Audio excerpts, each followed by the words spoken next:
Struggle एक ऐसी हस्ती का नाम है जिनसे कोई भी इंसान अपरिचित नहीं है। हर इंसान स्ट्रगल कर रहा है। जो नहीं कर रहा वो भी कहीं ना कहीं और कभी ना कभी स्ट्रगल किया ही होगा।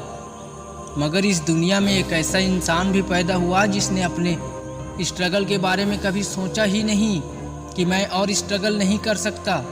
और एक आप हो जो 2-4 बार क्या गिरे, उठना ही भूल गए हो और एक ही चीज़ को बार बार दोहराने में लगे हो कि मुझसे नहीं होगा।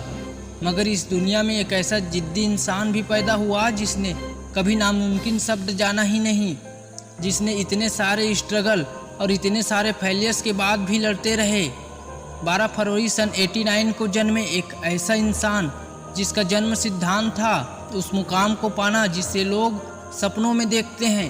वो इंसान अभी तो केवल 9 ही साल का था और उसकी माँ की मृत्यु हो गई। 21 साल की उम्र में वह अपने पिता से अलग हो गए। 23 साल की उम्र में उसे नौकरी से निकाल दिया गया। 24 साल की उम्र में बिजनेस में फेल हो गए।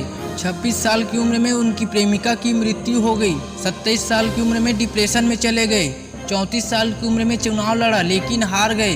39 साल की उम्र में फिर चुनाव हार गए। 45 साल की उम्र में सीनेट का चुनाव हार गए। इतना सब कुछ होने के बावजूद भी अपनी किस्मत को कभी कोसना नहीं चाहा। एक बार फिर 45 साल की उम्र में फिर वाइस प्रेसिडेंट का चुनाव लड़ा और प्रेसिडेंट का चुनाव भी हार गए। 49 साल की उम्र में दोबारा सीनेट का चुनाव हार गए। 51 साल की उम्र में फिर चुनाव लड़ा और अमेरिका के 16वें राष्ट्रपति बन गए, जिसे आज पूरी दुनिया अब्राहम लिंकन के नाम से जानती है। वो कहते हैं ना कि जिंदगी भी खेलती उसी के साथ है जो खिलाड़ी बेहतरीन होता है। अच्छा मुकाम पाने की सोच सबके एक है मगर हौसले सबके अलग अलग है। कोई हताश होकर बिखर जाता है तो कोई संघर्ष करके निखर जाता है।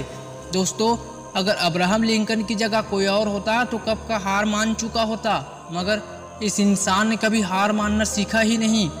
मगर आप सूरज की तरह चमकना चाहते हो तो पहले सूरज की तरह जलना सीखो। जय हिंद, वंदे मातरम।